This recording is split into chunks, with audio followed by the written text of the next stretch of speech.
नमस्कार साथियों, तीखी मिर्ची के इस खास कार्यक्रम में आपका स्वागत है। हम इस खास कार्यक्रम में आपके बीच में पुरानी फिल्में और पुराने गानों को लेकर आते हैं, क्योंकि हर फिल्म को बनने के लिए एक कहानी की आवश्यकता होती है। वो कहानी कहाँ से निकलती है, वो जब गाना बनता है तो उसकी भी एक कहानी होती है, वो कैसे बनता है। कोशिश करते हैं कि आप तक उनकी जो कहानी है वो आप तक पहुंचाए। और आज हम इसी कड़ी में आपके सामने एक गाना और एक फिल्म लेकर आ रहे हैं, जिसके शायद बोल सुनते ही आप अंदाजा लगा लेंगे कि ये भी मशहूर फिल्म थी और इसके गाने भी बहुत मशहूर हुए। हम बात कर रहे हैं जिस गली में तेरा घर ना हो बालमा। फिल्म निर्माता और निर्देशक शक्ति सामंत ने फिल्म कटी पतंग बनाई थी। 29 जनवरी 1971 को प्रदर्शित कटी पतंग बॉक्स ऑफिस पर जबरदस्त हिट हुई थी। इस फिल्म ने उस समय 3 करोड़ से ज्यादा की कमाई की थी। अच्छी पटकथा और राजेश खन्ना और आशा पारेख की जोड़ी के साथ ये म्यूजिकल फिल्म थी।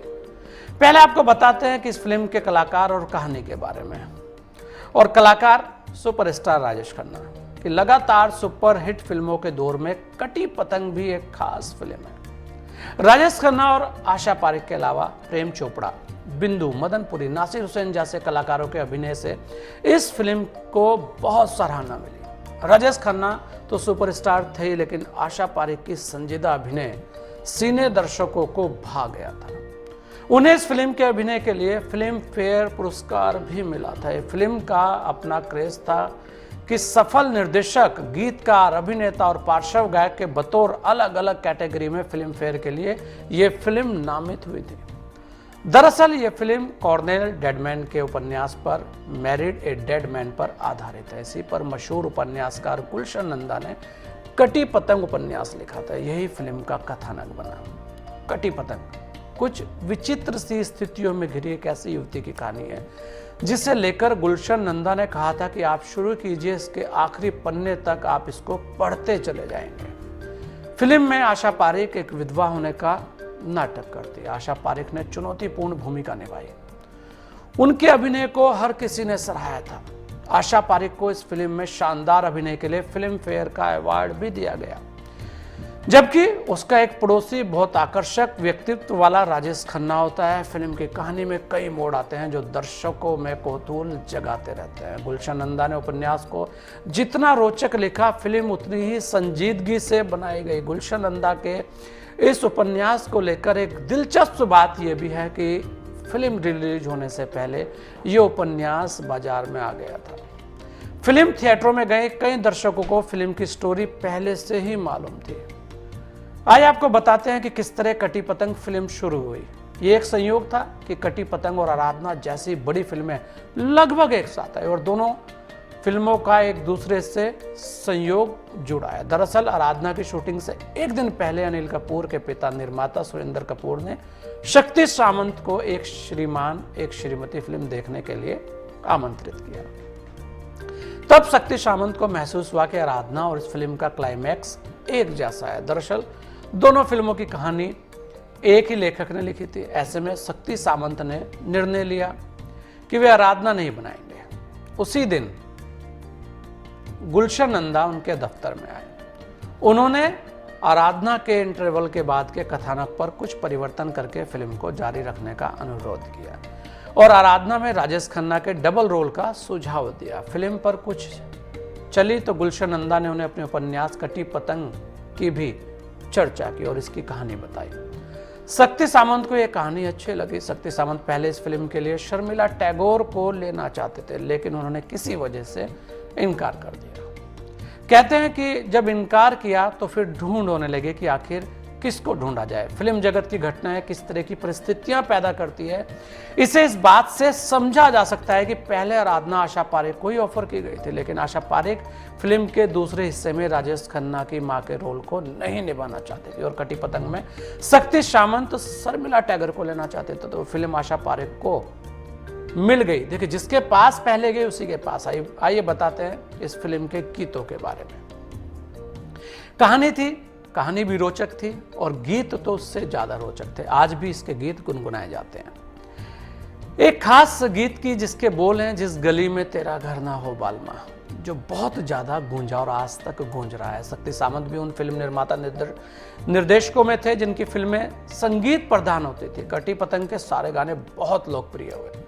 ये शाम मस्तानी, ये जो मोहब्बत है, प्यार दीवाना होता है, बहुत मशहूर, खेलेंगे हम होली और जिस गली में तेरा घर ना हो बालमा जैसे गीत बहुत मशहूर हुए।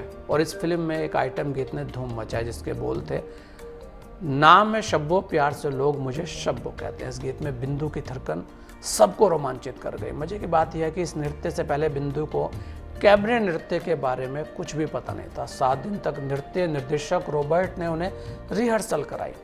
आशा भोसले ने थरकते अंदाज में गीतों को गाया। लेकिन हम यहाँ चर्चा करेंगे जिस गली में तेरा घर ना हो बालमा, उस गली से हमें तो गुजरना नहीं, इस गीत की। यह गीत भी दरअसल किशोर को ही गाना था। आर.डी. बर्मन ने किशोर कुमार को ध्यान में रखते हुए इस गीत की धुन तैयार की थी। लेकिन शूटिंग के दौरान किशोर कुमार कहीं घूमने गए थे। उनके इस गीत के रिकॉर्ड ना होने की वजह से शूटिंग रुकी रही थी। इसके बाद आर.डी. बर्मन ने इस गीत को मुकेश से गंवाने का निर्णय लिया।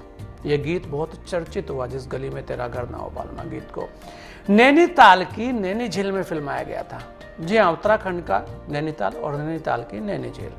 नैनीताल की वादियां और झील से आती ठंडी हवाएं सबका मन मोह लेती हैं। ब्रिटिशर व्यवसायी पीटर बैरन ने इस शहर की खोज की। आगे चलकर नैनीताल उत्तराखंड की कुमाऊं संस्कृति, कला और सौंदर्य का केंद्र भी बना। वैसे तो कटी पतंग से पहले शगुन फिल्म की शूटिंग भी नैनीताल में हुई थी। लेकिन जिस गली में तेरा घर ना हो बालमा गीत पर्दे पर साकार हुआ तो फिल्मकारों के लिए जगह बहुत खास हो गई। और वैसे भी जहां से कोई चीज चल जाती है फिर उसके मायने बदल जाते हैं। सही मायनों में नैनीताल को अपनी सुंदरता के लिए इस फिल्म के पर्दे पर जब ये गीत आया तब सबको लगा कि नैनीताल बहुत ही सुंदर है। नैनीताल की झील में नौकायन करते हुए गीत राजेश खन्ना और आशा पारेख पर फिल्माया गया था। इस फिल्म में आशा पारेख ग्लैमरस लुक में नहीं थी, उन्हें फिल्म में सफेद साड़ी पहने दिखाया गया था। इस गीत में राजेश खन्ना ने तो रंग बिरंगा गेरुआ कुर्ता पहना हुआ था, लेकिन आशा पारेख सफेद ड्रेस में दिखे।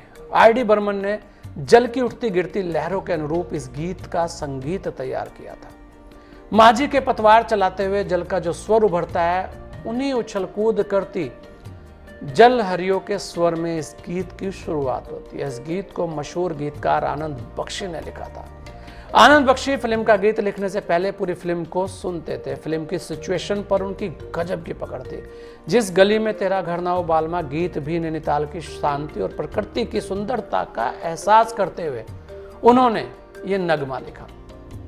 गीत ही कुछ ऐसा था और ऊपर से नैनीताल की झील तो चलना था ही, लेकिन इतना चला कि हर कोई आज तक इस गीत को गुनगुनाता है। कटी पतंग आज भी लोग देखना पसंद करते हैं। राजेश खन्ना लाजवाब थे। आशा पारेख का जो किरदार था वो भी अपने आप में बेहद खास था। तो ये वो फिल्म थी साथियों, ये वो गीत था जिसने अपने जमाने में धूम मचाई। ऐसे ही अगली बार फिर मिलेंगे किसी एक नए गीत, एक नई फिल्म के साथ। तब तक के लिए आप सभी को नमस्कार।